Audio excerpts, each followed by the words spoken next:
RMC. Alors on va parler évidemment de ces électro-hypersensibles et puis on se demandera s'il y a un vrai danger dans les ondes que nous utilisons. On va parler de ce dossier avec le réalisateur du film, Marc Kahn, et puis on va en débattre ensuite parce que les arguments s'affrontent avec le neurologue Jean-Pierre Marc Vergne, directeur de recherche à l'INSERM de Toulouse. Je précise que vous êtes expert auprès de l'Agence nationale de sécurité sanitaire, l'ANSES. La députée Europe Écologie Les Verts, Laurence Abeille, auteur de la future loi très probablement, sur la protection face aux ondes électromagnétiques, qui devrait être votée à la fin du mois de janvier. À côté d'elle, Étienne Sandrier, de l'association Robin des Toits, j'ai bien dit des Toits, qui milite contre l'installation, en tout cas pour la prudence dans l'installation des relais de téléphonie mobile. Et puis Erwan Seznec de Que Choisir, qui signait en décembre dernier une enquête décapante sur le sujet. Marc Kahn d'abord, je disais tout à l'heure, ça interpelle, mais ça intrigue aussi, pour être très honnête. Quand au début de votre film, on a le sentiment d'être parachuté au milieu d'adeptes d'une secte un peu étrange, qui se réunit au milieu des forêts, qui dit ne plus supporter le téléphone. Bon. C'est un parti pris de votre part ? Non, c'est un peu le parcours que j'ai moi-même vécu. C'est-à-dire que c'était un sujet, moi je fais des films sur l'environnement, mais je ne connaissais absolument pas le sujet. Et je dois dire même que j'en avais entendu parler sans jamais que ça n'imprime en moi comme un sujet à traiter. Donc, oui, vous n'êtes pas dit, vous avez un téléphone portable ? J'avais un téléphone portable, j'avais du Wi-Fi. Oui, j'avais du Wi-Fi. Ouais. J'avais un DECT, c'est-à-dire le téléphone sur socle. Enfin voilà, j'utilisais ces technologies chez moi avec des enfants. Et j'avais même eu des parents de l'école de mon village qui s'étaient émus de la proximité très proche d'une antenne relais sur l'école, où vont mes enfants. Et je n'avais pas pensé à l'époque les rejoindre. C'est parce que j'ai eu une amie avec laquelle j'ai travaillé. Donc je la connaissais pendant 4-5 ans, on avait fait des choses ensemble. Qui tout d'un coup, j'avais plus de nouvelles d'elle, et quand j'ai eu des nouvelles, c'était pour me faire dire qu'elle était électro-hypersensible, et son mari étant médecin, que j'ai commencé à m'intéresser à ça. Alors je suis allé la voir d'ailleurs en premier lieu simplement par empathie, une relation d'amitié, par amitié tout simplement. Puis elle a commencé à me parler de ses problèmes, et puis j'ai dit mais c'est quoi ces problèmes ? Et puis là j'ai commencé à regarder sur internet, j'ai vu qu'elle n'était pas la seule. J'ai vu l'incompréhension qu'elle avait aussi dans sa famille, mais j'ai vu que cette incompréhension se retrouvait dans tous les témoignages que je voyais sur internet toujours. J'ai fait un appel moi-même à témoignages que j'ai lancé un peu comme ça, comme on lance. Pour voir ce qui allait advenir. Au bout d'une semaine, j'avais une trentaine de mails très précis, de témoignages très longs, très précis de personnes qui m'envoyaient leurs souffrances, que j'ai après appelé au téléphone. Et ça a duré 6 mois où j'ai vu, si vous voulez, à la fois ces témoignages-là. J'ai vu les enquêtes scientifiques qu'on voyait, celles qui pensaient, qui disent qu'il y a un problème de santé, et puis également toutes celles qui disent qu'il n'y a aucun souci. J'ai vu également. Officiellement, encore une fois, hein, c'est pas une maladie. Ouais, j'ai vu sur les forums tous les arguments qui sont développés en disant mais non, c'est une vue de l'esprit. Donc j'en savais pas trop. Mais combien de temps d'enquête au bout du compte ? 6 mois comme ça, et puis il y a eu ce rassemblement des électrosensibles dans la forêt de Soux, qui commence le film d'ailleurs, la première séquence. Et là, je me suis dit, la seule façon finalement d'avoir le cœur net, c'est de vivre avec eux pendant une semaine. C'est ce que j'ai fait. Alors, je dois dire que j'avais le producteur du film qui était très réticent, en me disant, mais écoute, c'est peut-être une phobie. Enfin voilà, tout le monde me renvoyait ça. Hein. Et puis, je lui ai dit, écoute, viens voir avec moi et on va se faire une idée ensemble. Au bout d'une semaine, devant les récits, la cohérence de tout ce que nous vivions avec eux. C'est-à-dire, c'est pas seulement les récits, c'est tout d'un coup, c'est une foule de petits détails qui est parfaitement cohérent. Vous voulez dire que tout le monde raconte la même histoire, c'est ça ? Sans avoir a priori d'opposition au téléphone portable, au Wi-Fi, au programme. C'est pas une secte d'écolos. Non. C'était des gens qui venaient de la ville. Oui, il y a des écolos en ville. Oui, mais je veux dire, on avait un prof d'informatique, on avait des gens qui travaillaient dans la téléphonie mobile, on avait des anciens d'IBM, on avait des agriculteurs, on avait vraiment des profils très différents. Ça nous a marqué.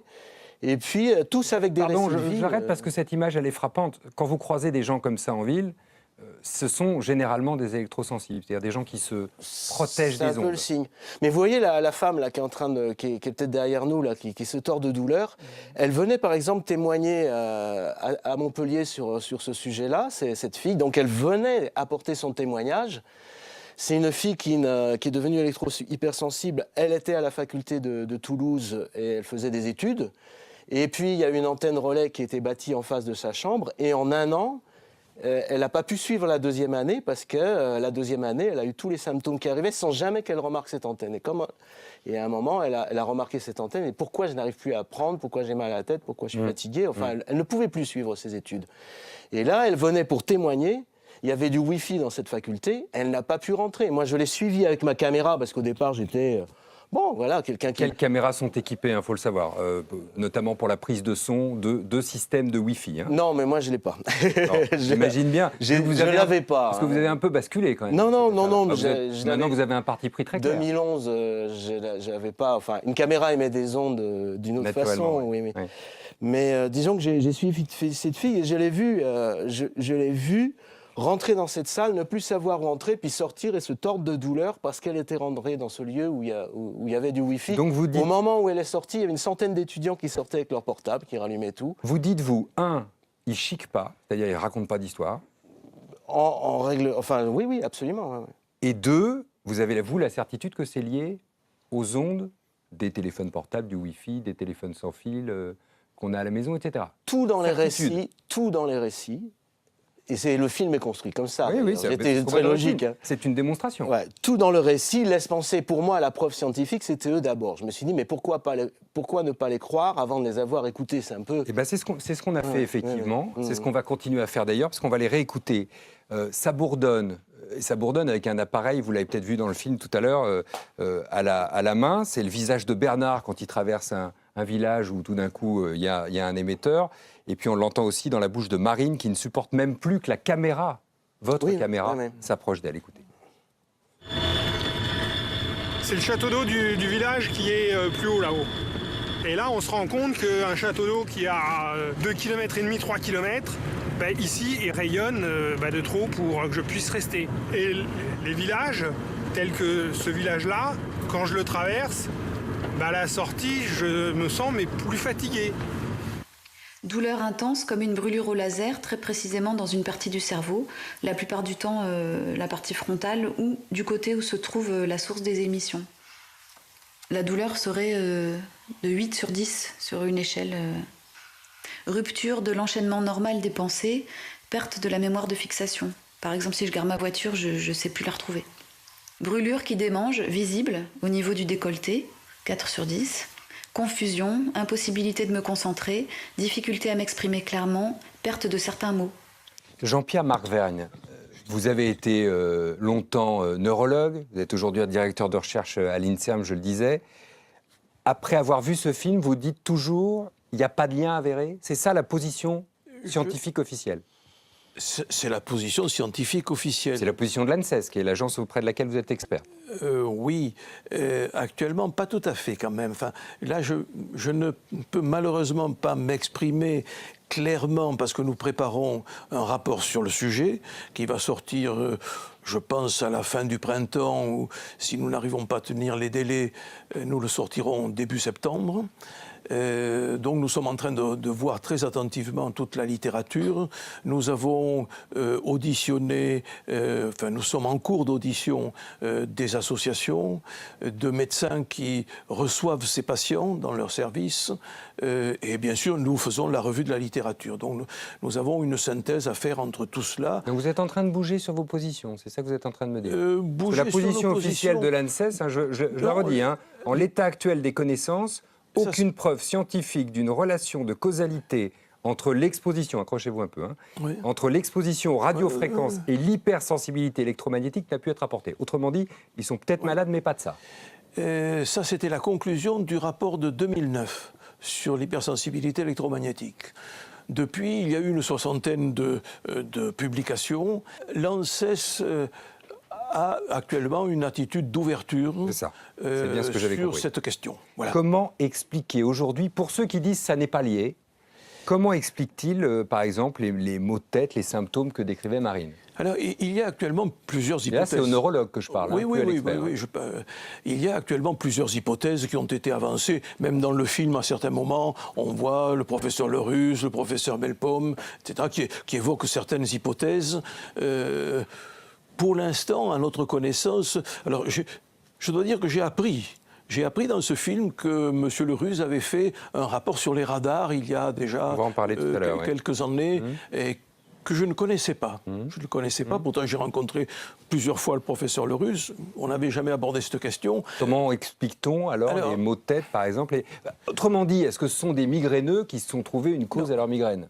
Non, la migraine est maintenant reconnue comme une maladie. Oui. Hein, et pourtant, elle ne présente, enfin chez les migraineux, il n'y a aucun symptôme objectif, ce qu'on appelle symptôme objectif, des anomalies à l'examen clinique, à l'examen biologique, en radiologie. Et pourtant, on a réussi à caractériser un tableau clinique.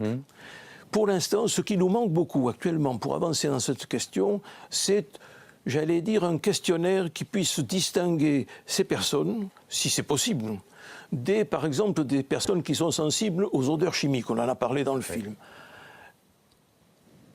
Pour les odeurs chimiques, nous avons actuellement... Les phtalates, les choses comme ça. Les gens qui se plaignent d'une sensibilité aux odeurs chimiques... Qui leur donnent des maux de tête terribles. Qui leur donnent des symptômes qui ressemblent. Il n'y a jamais eu une étude comparative. Comme vous êtes prudent quand même, hein, on avance doucement. Hein. Bon, la science veut cela, si vous voulez, il faut être prudent. Hein, la science avance pas à pas. Il faut être enthousiaste, patient et le plus rationnel possible. Oui, c'est ce que j'entends. C'est toujours très difficile à concilier. Le politique, lui, répond à quoi? À une précaution, parce que le principe de précaution est dans la Constitution. Absolument. Vous avez déposé une proposition de loi qui devrait être adoptée fin janvier, je le disais, qui va installer un certain nombre de restrictions, de contrôles. Bon. Vous estimez-vous qu'il y a un danger? Des ondes, des antennes relais, des portables? Alors, à titre personnel, moi j'en suis convaincue depuis de nombreuses années. C'est vrai, ayant vu ce type de documentaire, ayant rencontré des personnes souffrant d'électro-hypersensibilité, ça a été renforcé dans mon travail parlementaire, en parlant d'ailleurs avec les parlementaires de ce sujet-là, parce qu'eux-mêmes, en fait, sont sensibilisés à cette question-là par le biais d'amis, de connaissances. Et donc, j'ai même été moi-même surprise de voir que ce sujet qu'on voulait vraiment écarter, en fait, il touche beaucoup d'élus locaux dans leur vie quotidienne. Alors, moi, ma démarche, elle a été de dire, bon, on n'arrive pas actuellement à avoir ce qu'on appelle des certitudes sur le plan scientifique. C'est très compliqué, même si, moi, je suis, voilà, comme je l'ai dit, je suis absolument convaincue qu'il y a une dangerosité. Et cette dangerosité s'accroît constamment, puisque constamment, l'électrosmog, comme on l'appelle, ou la densité des ondes auxquelles on est exposé, avec tous les nouveaux objets, les antennes, les téléphones, les tablettes, enfin bref, tous ces objets qui nous entourent, qui sont émetteurs d'ondes électromagnétiques, en fait, accroissent la pollution de notre environnement. Oui, alors, pardon. Voilà. Et moi, je veux parler de santé environnementale, en fait, aussi à travers ce texte-là. Oui, mais vous parlez de santé environnementale, vous me dites pollution, et en même temps, vous me dites, moi, j'ai pas de preuve que c'est dangereux. Oui, mais c'est comme... Donc, ça n'est une pollution que si c'est dangereux. Oui, mais est-ce que le législateur Vous dites doit pollution, attendre... c'est un parti pris, c'est ça que je veux dire. Oui, c'est un point de vue quand vous dites pollution. Non, c'est moi, pas je dis progrès. Non, je pense pas de l'autre côté. Non, on sait très bien que les ondes électromagnétiques ont un impact sur l'environnement. Ça, c'est absolument incontestable. Bon. Oui, bon. Oui, bien sûr. Juste un mot. Je crois qu'il faut distinguer ce qui peut être un effet purement biologique, c'est-à-dire entièrement réversible et sans séquelles, d'un effet sanitaire, c'est-à-dire le déclenchement d'une pathologie. Il y a par exemple d'une tumeur. Par exemple, une tumeur. Mais il y a eu mais il peut y avoir, sans tomber dans la gravité de la tumeur, il peut y avoir d'autres pathologies moins graves, mais néanmoins sérieuses et à prendre en compte, à condition qu'on ait, j'allais dire, des bases sur lesquelles s'appuyer pour le diagnostic et pour le traitement. J'ai un perplexe là-bas au fond, c'est Erwan Seznay. Oui, j'aurais voulu... Qui vous regarde. Oui, je vais vous redonner la parole, ne vous inquiétez pas, puis on rentrera dans le détail de votre loi parce que c'est important. Non, mais c'est bien, c'est le principe du débat. Un exemple de pathologie créée par le rayonnement électromagnétique, c'est un coup de soleil. Hein. Le soleil, ce sont des ondes électromagnétiques.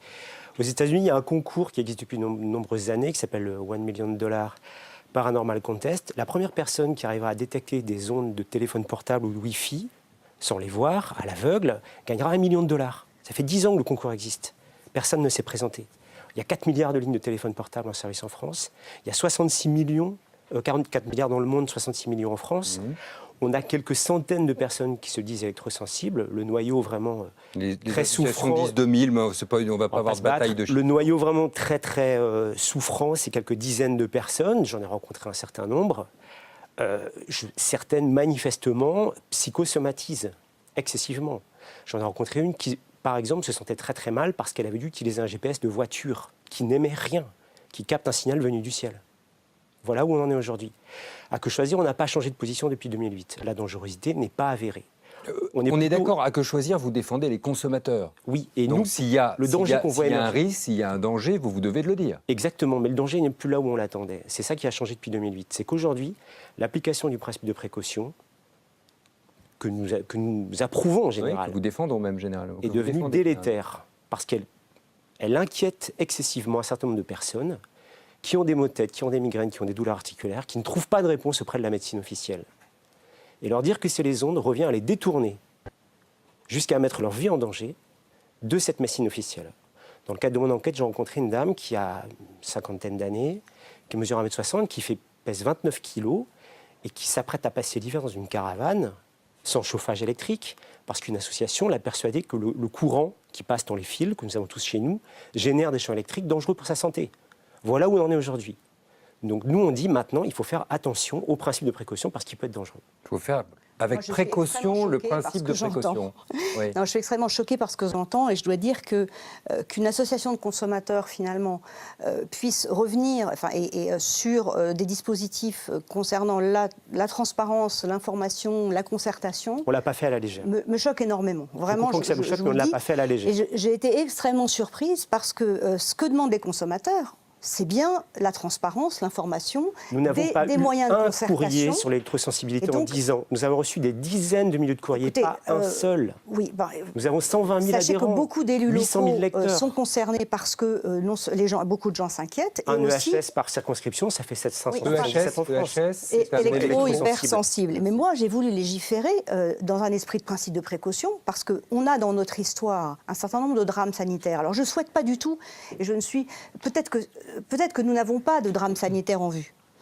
En même temps, en quoi est-ce que protéger la population, instaurer un certain nombre de dispositifs d'information des personnes, de concertation pour l'implantation des antennes, d'information concernant ces objets connectés, en quoi est-ce que ça peut nuire Tout simplement parce que le potentiel de personnes qui peuvent se reconnaître dans les symptômes d'électrosensibilité est énorme. Ça correspond à des dizaines de milliers de patients qui n'ont pas de réponse. Non, mais enfin, l'OMS a classé comme potentiellement cancérigènes les ondes électromagnétiques. Cancérogènes, bon, on est d'accord. Possible. Oui, cancérogènes possible. Cette catégorie correspond à toutes les substances dont on a cherché à évaluer la cancérogénité sans succès. Donc, à partir c'est un vaste fourre-tout. Pas du tout d'accord avec vous. Il y a d'autres catégories. Il y a la catégorie 3 et la catégorie 4. Il y a la une catégorie substance 3, classée non c'est certainement pas cancérigène par pour l'homme. Et 4, c'est on ne peut pas les classer comme Il y a cancérigènes. une substance classée non cancérogène et elle est toxique par ailleurs. Non, vous n'avez pas Si, regardé, elle est vous avez toxique. pas regardé les tableaux Bien sûr, de j'ai regardé. l'OMS. Monsieur Sandrier, ça fait 3 mois que vous m'écrivez, j'ai répondu à cette question plusieurs fois. C'est pas moi qui vous écris, Mais c'est là, en vous qui l'occurrence, m'écrivez. c'est un petit peu pardonnez-moi, différent. vous êtes écrit entre vous, peut-être, mais ici, on est sur un plateau de télévision, donc allez-y, expliquez-moi votre point de vue, pour le coup. Oui, Vous considérez-vous que tout cela est faux ? On a été frappé, il y a un article qui est sorti récemment par la concordance entre le discours des industriels et celui qu'a adopté Que Choisir récemment. Et on a vu que c'est exactement les mêmes arguments qui sont pris, la même façon de sortir certains éléments du groupe 2B, par exemple les produits marinés à la différence des cornichons. Je ne sais pas si vous avez regardé la catégorie des 2B, mais il y a énormément de choses. Il y a le chlordécone, le DDT. Juste aller au bout de votre accusation. Oui, Vous aller dites au bout Que de votre Choisir, accusation est c'est aligné intéressante. sur l'industrie, c'est ça ? Ils ont exactement les mêmes... fait le travail d'un lobby, de manière c'est ça surprenante, ils ont exactement les mêmes arguments. La même Je façon précise qu'il n'y a pas de chercher la publicité dans feedback. Que Choisir. Contrairement à ce que nous ont En écrit même plein temps, de je vos suis allé adhérents. sur votre site aujourd'hui, la première chose qu'on trouve, c'est comment choisir son portable, choisir sa tablette. Donc c'est troublant, on va dire. Est-ce que vous avez remarqué que nous venons de faire condamner Free et que nous les avons attaqués sans vous attendre depuis de nombreuses années? Je me souviens très bien que Que Choisir a fait condamner les 3 opérateurs Vous historiques. pensez sérieusement que Choisir pourrait s'aligner sur la position des opérateurs par intérêt mercantile? Ce que je ne comprends pas, c'est votre article. Vous affirmez Je des vais vous choses poser dans une votre question. article. Vous pensez qu'on s'aligne sur les opérateurs? Il faut aller au bout de votre accusation, on vient de vous le dire. Je vous ai dit, je trouve ça troublant. Je prends les mêmes termes Qu'est-ce que que vous vous avez appelez employés vous. troublant? Mais c'est-à-dire que vous employez exactement les mêmes arguments, vous n'avez pas tellement Et réinventé. peut-être parce que les arguments sont vrais. Pourquoi est-ce que les opérateurs mentiraient? Parce qu'on les connaît depuis longtemps et qu'on a vu la façon dont ils traitent ce problème sanitaire. Je participe régulièrement à des réunions avec les opérateurs, je vois sur quel sujet ils ont du mal à répondre, par exemple sur la couverture d'assurance, puisqu'il y a toujours un moyen de savoir dans ces histoires environnementales qui dit la vérité, parce qu'effectivement les gens débarquent dans ce type de sujet. Et là on débarque un peu, voilà, il y a un côté technique, même un peu etc. surpris de cette et donc, brutalité relationnelle. Au niveau le moyen de savoir, en fait, c'est la position assurantielle. Dans l'histoire de l'amiante, à partir de 1919, les compagnies d'assurance britanniques et américaines ont cessé de couvrir le risque sanitaire parce qu'elles estimaient que c'était trop dangereux. Depuis 2000, les principales compagnies d'assurance mondiale refusent de couvrir le risque sanitaire associé au danger de la technologie sans fil. C'est entièrement faux. Et même la Lloyds a sorti en octobre 2010 un rapport dans lequel elle établit un parallèle entre le traitement du dossier de l'amiante et celui de la téléphonie mobile. Vous répondez, les puis on va passer au dossier suivant. incluent les dommages potentiels des ondes électromagnétiques dans les contrats de responsabilité civile que les opérateurs peuvent souscrire pour leur antenne relais. C'est un argument qui revient de forum en forum, mais qui est faux. Sauf que nous avons demandé aux Vous pouvez peut-être nous reconnaître une police. certaine compétence en matière d'assurance à que choisir quand même. Mais écoutez, on leur a posé la question. On a vu les retours des assurances. Nous aussi, je leur ai posé la question. Nous avons des documents d'assurance. Je suis frappé parce que dans votre discussion, et je vais vous arrêter là, parce que sinon on va y passer l'émission. J'en ai peur.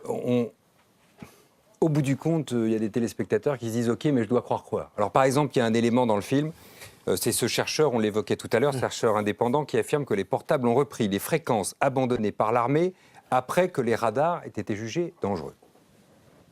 Le radar ainsi que les téléphones portables ont quelque chose en commun. Les fréquences qui étaient utilisées à l'époque par les radars ont été abandonnées par les militaires parce qu'ils les trouvaient trop dangereuses pour les gens qui les manipulaient, c'est-à-dire pour les radaristes. Il y avait deux sortes d'effets. Le premier effet était l'effet thermique et bien évidemment il y avait les autres effets qui sont les effets athermiques que les militaires appelaient à l'époque effets spécifiques, c'est-à-dire des troubles. Les gens ressentent des picotements au niveau des mains, ont des sensations de brûlure, ont des sensations de circulation inversée, c'est-à-dire que les membres deviennent froids. Et puis après, ils ont des troubles de l'agressivité, ils ont des troubles du sommeil, ils ont des troubles de mémoire. Et puis lorsqu'on va voir un peu plus loin, lorsqu'on fait une analyse de sang, on s'aperçoit que les hormones réparties dans le plasma du sang sont réparties de façon anormale. Et quand on regarde les globules blancs qui nous défendent contre les microbes, qu'on appelle les leucocytes tueurs, eh bien il n'y en a presque plus, donc on ne peut plus se défendre. Ça vous a troublé, ça, Jean-Pierre Marc-Vin? D'abord, est-ce que c'est vrai que les fréquences des téléphones portables ont repris les anciennes fréquences des radars? Ça, je le découvre, je l'ai découvert dans le film. Je n'ai pas eu le temps, puisque je n'ai vu le film qu'hier. Ouais. Donc je n'ai...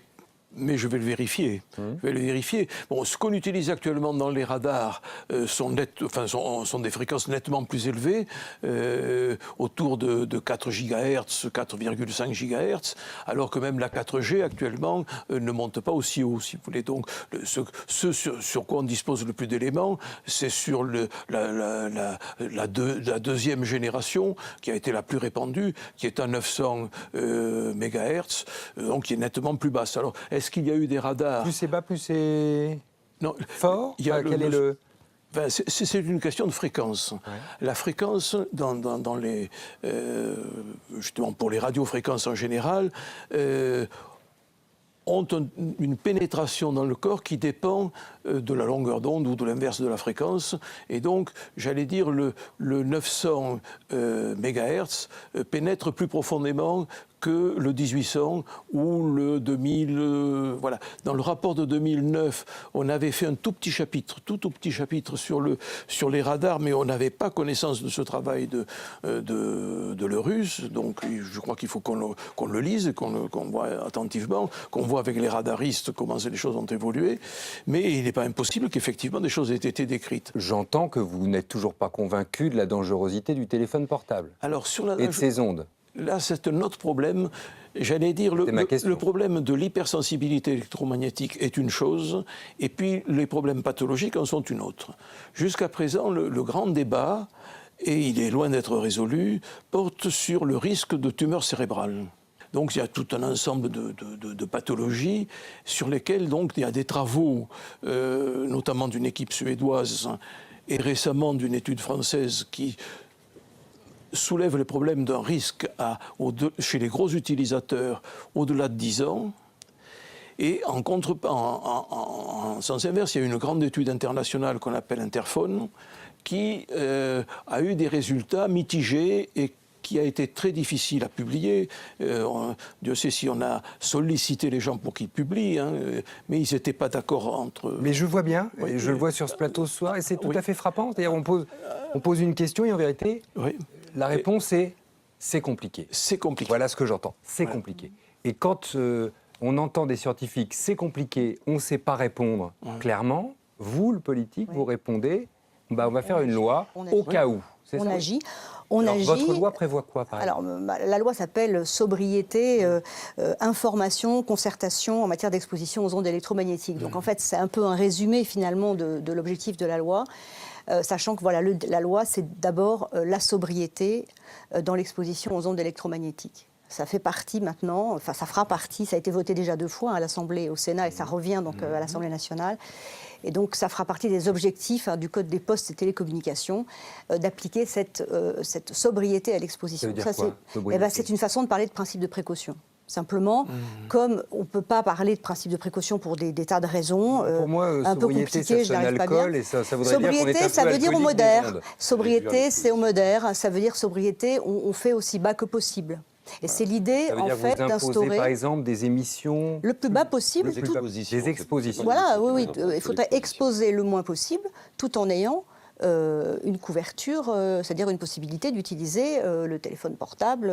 Voilà. Donc l'idée, c'est d'être exposé le moins possible, tout en ayant, donc je dis, cette couverture de service. Mais l'autre point fondamental, c'était, en lien beaucoup aussi avec les territoires, les élus locaux, c'est de dire comment on fait pour que l'implantation des relais de téléphonie mobile se fasse dans l'information des riverains, des personnes, y compris des élus, que quand il y a une modification sur une antenne, de la même façon, on soit informé, et que s'il y a un problème, il puisse y avoir une concertation, laquelle concertation peut aller jusqu'au plus haut niveau, c'est-à-dire l'Agence nationale des fréquences, qui donc organisera un conseil de suivi et de dialogue qui peut être une instance de médiation nationale. Erwan Seznec, parce qu'aujourd'hui, quand un opérateur installe une antenne relais, il a besoin d'une autorisation, j'imagine, non ? Mais on ne lui demande pas de savoir à quel... Non. Aujourd'hui, il n'y a quasiment aucun... pardonnez-moi, mais enfin, c'est... L'usage est de consulter le maire. Le contentieux est en train de disparaître. Il y a très très peu de recours aujourd'hui contre les installations d'antennes.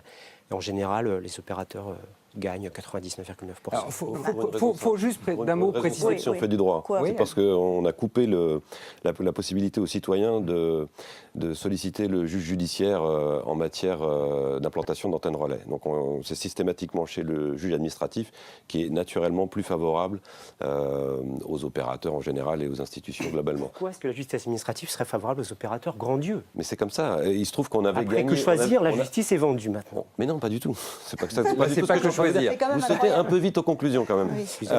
Vous nous expliquez quand même que le juge administratif, globalement, il va trancher en faveur des opérateurs. Il n'était pas du tout sur le même genre. Il n'est pas du tout sur le même genre de problématique. Il n'est pas sur le problème sanitaire, le juge administratif. Alors que le juge judiciaire, lui, l'était. Et qu'on a pu obtenir le démontage de certaines antennes relais, ce qui a d'ailleurs provoqué le Grenelle des ondes, et ensuite toutes sortes de politiques publiques qui allaient dans le sens de réduire l'exposition du public, grâce au fait qu'il y avait des juges judiciaires qui avaient dit il faut appliquer le principe de précaution, l'antenne ici pose un problème, il y a un débat scientifique, si le débat venait à se réaliser, nous nous trouverions en face d'un scandale sanitaire, donc il faut démonter cette antenne. Et on a utilisé... Il y a un complot, si je vous écoute. Pas du tout. C'est la justice qui l'a dit. On a eu des jugements qui allaient dans ce sens-là.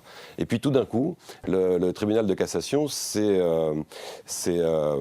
dessaisi au profit du tribunal des conflits, qui est une espèce de panaché. Entre la Cour de cassation d'une part et le Conseil d'État, et tout d'un coup, hop, on n'a plus le droit d'aller du côté du juge judiciaire, ce qu'on déplore. On a le droit de mettre une antenne sur une école ? Oui. Oui, on a le droit. Votre loi va changer ça ? Aujourd'hui, ma loi peut le changer, mais l'objectif, en fait, c'est pas forcément de dire on peut pas mettre une antenne tel ou tel endroit, c'est de placer une antenne là où elle va, je dirais, causer le moins de dégâts, si tant est qu'effectivement on pense qu'il y a un danger dans l'exposition aux ondes. C'est vraiment l'idée. Et là, d'arriver aussi, on fera un calcul de ce qu'on appelle la moyenne nationale sur les émissions. Ce calcul sera renouvelé et par des calculs un peu compliqués, je ne vais pas détailler ici, on pourra déterminer finalement quels sont les seuils maximums acceptables. Et donc c'est vraiment cette ambition-là, elle est largement partagée aujourd'hui par un certain nombre de parlementaires chez les citoyens. Parce que cette inquiétude dont vous dites elle correspond à rien, d'abord je pense qu'elle correspond effectivement, et l'ANSES, moi je remercie l'ANSES de son intervention aujourd'hui. Je parle à mon vous avez entendu que l'ANSES était sur la pointe des pieds et qu'on verrait en septembre prochain. C'est normal, ils ont effectivement sur la pointe des pieds. Moi j'ai eu de longues discussions avec l'Agence nationale sécurité sanitaire, et qui est vraiment l'organe en France qui rassemble toutes les études et qui fait le point et qui joue ce rôle très essentiel. Et quand l'ANSES, certes, dit bon, il n'y a pas de risque avéré, mais après, quand on lit la suite du texte, l'ANSES recommande un certain nombre de précautions d'usage. Et donc, c'est quand même aussi en lisant... C'est tout le paradoxe de ce dossier. C'est en lisant... Personne ne nous dit officiellement c'est dangereux, et en même temps, on va prendre des précautions. Voilà, donc moi, ma démarche est partagée. C'est un peu schizophrène et ça devient dangereux. Mais non, c'est pourquoi est-ce que ce serait dangereux de protéger la population? Bon, danger, je n'arrive pas à comprendre. Tout simplement parce que... Et pourquoi est-ce que ce serait dangereux d'organiser la Tout simplement parce qu'une partie de la population va surinterpréter les messages d'alerte. Mais je ne vois pas pourquoi. Les gens ne sont pas idiots, au contraire. C'est ce qu'elle est en train de faire. Comment voulez-vous que les gens comprennent exactement? Jean-Pierre Marc-Vergne, allez-y. Sur la base des résultats contradictoires qui existent actuellement, il y a plusieurs chercheurs des pays scandinaves et de Grande-Bretagne qui ont conçu, il y a 5 ou 6 ans, enfin à peu près, une grande étude épidémiologique qu'on appelle prospective, puisqu'on regarde à partir d'une population sélectionnée ce qui va se passer. C'est l'étude Cosmos qui a débuté actuellement, mais pour pouvoir répondre clairement, d'ailleurs aussi bien en ce qui concerne les risques de tumeurs cérébrales que celles des maladies neurodégénératives comme la maladie d'Alzheimer ou la maladie de Parkinson, il a été calculé qu'il fallait 200 à 250 000 personnes suivies pendant au moins 20 ans. Alors, bien sûr qu'on ne peut pas attendre ces choses-là. Cette étude est en cours. La France est en train de s'y joindre actuellement. Financement de l'ANSES. Je voudrais préciser, pour qu'on comprenne bien là, que vous ne venez pas de lier les ondes électromagnétiques ni à Parkinson ni à Alzheimer. Vous dites simplement qu'il faut 20 ans pour mener une enquête sérieuse sur ce sujet-là. Les ondes avaient un effet bénéfique possible dans la prévention de l'Alzheimer, ce que les chercheurs prennent avec énormément de précautions, parce qu'il y a des biais possibles. Mais pour le moment, il faut bien comprendre la situation des scientifiques, et je pense que mon voisin ne me démentira pas. On est dans la certitude. Quand on est dans l'incertitude, on ne sait pas. Les effets pourraient aussi avoir des effets positifs. Écoutez, dernier élément que j'ouvre sur ce dossier, puis je vais vous donner la parole tout de suite, ne vous inquiétez pas. C'est la parole très forte dans le documentaire tout à l'heure de cet homme qui, depuis son refuge des Vosges, la zone blanche des Vosges qu'il a trouvée, où il n'y aurait pas d'ondes, nous lance cet avertissement. L'errance, elle est imposée aujourd'hui à des personnes qui sont absolument pas préparées à le vivre. À monsieur tout le monde, qui est ouvrier, ingénieur, pharmacien, un peu tout le monde. Et du jour au lendemain, vous vous retrouvez sur la route avec plus rien, pas un seul petit endroit où vous pouvez vous poser. Et vous êtes en perpétuelle quête d'un endroit où vous êtes bien et vous ne le trouvez pas. Et cette errance que nous tous, là, on vit depuis quelques mois, quelques années, c'est ce qui, pour nous, pend au nez à peu près de tout le monde. C'est-à-dire que vous êtes tous des EHS en devenir, dans la mesure où, pour nous, on cherche des endroits où vivre, il n'y en a plus, et s'il n'y en a plus pour nous, il n'y en aura bientôt plus pour vous. Et il faudra que tout le monde se batte pour avoir un environnement propre autour de lui. On ne peut pas, à quelques dizaines de personnes EHS, faire basculer les politiques vers le raisonnable. Est-ce que vous imaginez sérieusement, Étienne Sandrié, que les électro-hypersensibles, et on ne met pas en doute leur souffrance dans cette affaire, est-ce que vous imaginez qu'on soit tous comme eux demain ? C'est impossible à dire. Ça, c'est impossible à dire. En revanche, qu'il y a de plus en plus de gens... Franchement, c'est très inquiétant quand on entend ça. Oui, parce que sur eux, ils le vivent. Il se trouve que, voilà, du fait de mon rôle associatif, je vis au quotidien avec des électro-hypersensibles. D'ailleurs, au début, j'ai la même histoire, un peu comme Marcane. Je faisais des débats, j'étais sur la dangerosité le réalisateur générale des ondes électromagnétiques artificielles. Et régulièrement, je me faisais alpaguer, on peut dire, à la sortie des débats, par des électro-hypersensibles. Ils disaient « Mais tu fais rien pour nous, Étienne, tu fais rien pour nous ». Et il m'a fallu un certain temps que certains électro-hypersensibles viennent travailler au sein de l'association pour que je comprenne la la problématique. Mais vous et comprenez ma c'est nous qui question. avons... Est-ce qu'ils sont les précurseurs d'un mal qui va nous frapper tous, ou est-ce ce que qui c'est nous une inquiète- catégorie de gens qui, on ne sait pas pourquoi... Ce qui nous inquiète, c'est qu'il y a des enfants qui deviennent électro-hypersensibles et que par ailleurs, il y a une exposition maintenant pour les enfants qui sont conçus maintenant prénatale. Ce que ça va donner plus tard, c'est-à-dire que les enfants, quand moi j'ai été conçu, il n'y avait pas ces ondes électromagnétiques artificielles, il n'y avait pas ces technologies. Mais pour les enfants qui sont conçus maintenant, ils sont conçus dans cet environnement. L'effet que ça aura plus tard, l'impact que ça aura au niveau des électro-hypersensibles, ça, on ne le connaît pas. Ce que nous cherchons à obtenir, c'est une réglementation qui permette d'avoir une exposition minimale pour éviter... Au cas où. Pas simplement au cas où, pour Pas éviter simplement. des pathologies. Parce que pour nous, le débat scientifique, en fait, on est sur une position où pour nous, les choses sont claires. On sait déjà que c'est dangereux de toutes sortes de manières. Il y a encore des mécanismes sur lesquels il faut travailler. Vous dites on sait, d'autres disent on ne sait pas. Hein, donc on va faire attention ce soir. Il y a des rapports anciens. Je suis tombé récemment sur un rapport de la NASA qui date de 1980. Et puis d'autres qui disent l'inverse. Et qui parlait déjà d'électro-hypersensibilité. Donc la NASA, c'est pas des petits... c'est pas des petits... Je parle de la scientifiques qui bricolent dans un coin sur dangerosité, une pas de glace. l'électro-hypersensibilité. Erwan Seznec, vous reconnaissez qu'il peut y avoir des seuils raisonnables en matière d'émissions? Une petite parenthèse, parce qu'il faut quand même qu'on rigole un peu dans ce débat. Il y a une association qui s'appelle le CRIREM, elle a un conseil scientifique. Dans son conseil scientifique, il y a quelqu'un qui a d'ailleurs représenté le CRIREM devant l'ANSES et qui croit que les anticyclones sont contrôlés par les radars météo des Américains qui ont provoqué des pluies diluviennes dans les pays qui s'opposaient à leur politique en Irak. Il croit également que le virus de HIV et de Ebola ont été créés par les services secrets occidentaux pour contrôler la natalité en Afrique. Il faut vraiment faire un effort pour ne pas avoir envie de rire. Donc, en gros, vous les traitez de dingue? Lui, en l'occurrence, j'ai écrit que son registre n'était pas celui d'un scientifique ordinaire. Et il est pourtant au conseil scientifique du Il y a CRIREM. des gens sérieux parmi eux pour vous? Je l'espère, je le souhaite, je le crois. En face de vous, vous avez des gens sérieux ou pas, d'après vous? Autour de vous d'ailleurs, parce que Écoutez, même le très neurologue... sincèrement, je crois qu'il y a des gens très sérieux qui s'occupent de l'électrosensibilité. Je crois aussi qu'il y a des gens qui souffrent énormément et que la souffrance parfois peut faire perdre la lucidité. Je vous repose la question, est-ce qu'il y a des seuils raisonnables pour vous d'exposition aux ondes électromagnétiques? Alors, en l'occurrence, il est raisonnable, par exemple, de limiter... Ce serait quand même très présomptueux pour nous d'édicter des seuils, mais ceux qui sont en vigueur actuellement nous semblent tout à fait satisfaisants. Alors, le problème des seuils, là, c'est un problème un petit peu compliqué. Il faut simplifier alors. On va essayer de simplifier. Allez-y. On va essayer de simplifier. Moi, j'aurais une anecdote amusante d'ailleurs, dans le cadre... Si vous voulez, les seuils de l'INSIRP, qui est l'instance internationale qui définit ces seuils, a surtout eu pour but d'éviter les effets thermiques des radiofréquences. Au-delà d'une certaine énergie, les radiofréquences provoquent de la chaleur, et la chaleur est mauvaise pour le corps, dont on va entraîner... Ça, on le sait. Voilà.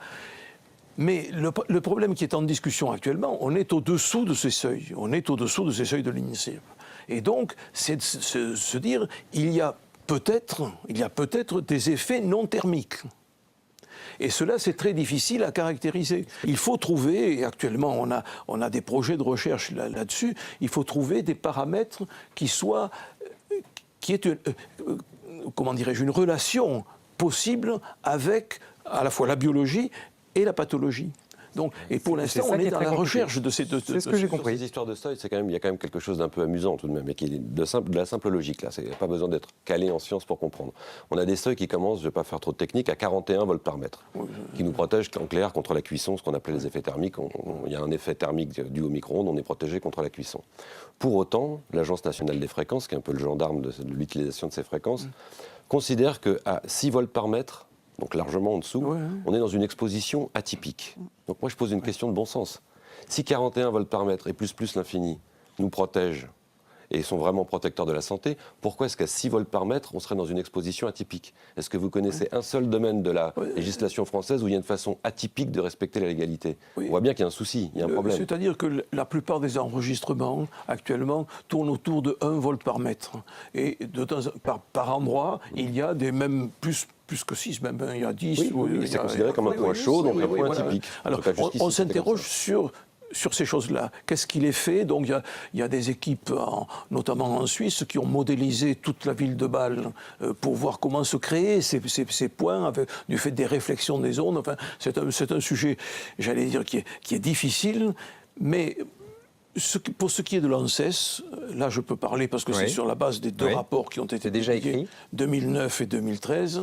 Nous sommes pour le principe à l'ARA que défend Madame Abeille, c'est-à-dire aussi bas que possible. Aussi bas que possible. Aussi bas que possible. Voilà. Pour terminer en 1 minute, Oui. bon allez, je veux garder mon portable s'il vous plaît, Mais je vous en prie. si c'est possible. Je voudrais garder mon Wi-Fi à la maison, je voudrais Oui. garder mon téléphone Oui. sur la base, sans fil. Est-ce que vous me donnez des consignes à respecter de précaution? Bien sûr. Continuer à vivre Alors, comme je vis avec ma technologie, Oui. avec la précaution on vit nécessaire tous selon avec vous. ça. hein. Oui, non, mais moi, les précautions, en fait, par exemple, avec le téléphone portable, c'est de mettre des oreillettes. Voilà, c'est Je tout n'écoute simple. jamais avec mon téléphone. Jamais à la tête. Ça, c'est bon. La deuxième chose sur le téléphone à base, si on peut s'en passer, c'est aussi bien. Téléphone sans fil, le DECT. Voilà. Sinon, il faut éviter de dormir à côté. Pareil pour les comme ampoules, les ampoules à basse consommation, éviter de les mettre à côté d'une table de nuit. Le Wi-Fi, il faut pouvoir le désactiver ou l'activer simplement. Et donc, on peut le faire chez soi, et puis y compris parler avec ses voisins, éventuellement, pour, quand on est dans un milieu urbain, hein, on reçoit les Wi-Fi de 20 personnes autour, éventuellement de parler avec ses voisins pour dire on laisse. Donc, il y a des choses qu'on peut faire assez simples, mais la loi est nécessaire, et j'insiste là-dessus, parce que même s'il y a des chartes dans un certain nombre de villes, et qui sont des chartes intéressantes et qui fonctionnent bien, il faut une égalité du territoire, et il faut que la loi puisse permettre que cette protection que peut apporter cette première pierre, j'ai bien, dans la protection des populations à l'exposition au champ électromagnétique, soit partagée pour l'ensemble de la population française. Bon courage pour appliquer surtout ça. protéger vos enfants. C'est les enfants qu'on doit protéger en tout premier lieu, ne pas leur offrir de portable. hein. C'est failli passer dans la loi que les moins de 6 ans n'aient pas de portable et pas de tablette, pas de petits objets connectés pour les enfants. Je vous arrête là. Surtout. Bon courage pour faire appliquer ça à la maison, bien évidemment. Merci à tous les quatre. Vous n'avez pas convaincu au moins Erwan Sezdek. C'est très clair, son enquête est à lire dans Que choisir si vous le souhaitez. J'ajoute 2 livres. Celui de Marine Richard, que vous avez vu dans le documentaire, s'appelle Sous l'ondée. Elle est électro-hypersensible. Et celui de Jean-Yves Sandré, qui s'appelle Sproum. Roman avorté et récit de mon mal, c'est publié chez Actes Sud. Ça, c'est pour compléter votre documentation. Merci encore une fois. La semaine prochaine, avec Claire Barsac, on évoquera l'Empire Nestlé. On sera de retour en Afrique avec le rôle des multinationales là-bas. Je vous dis à très vite sur Public Sénat.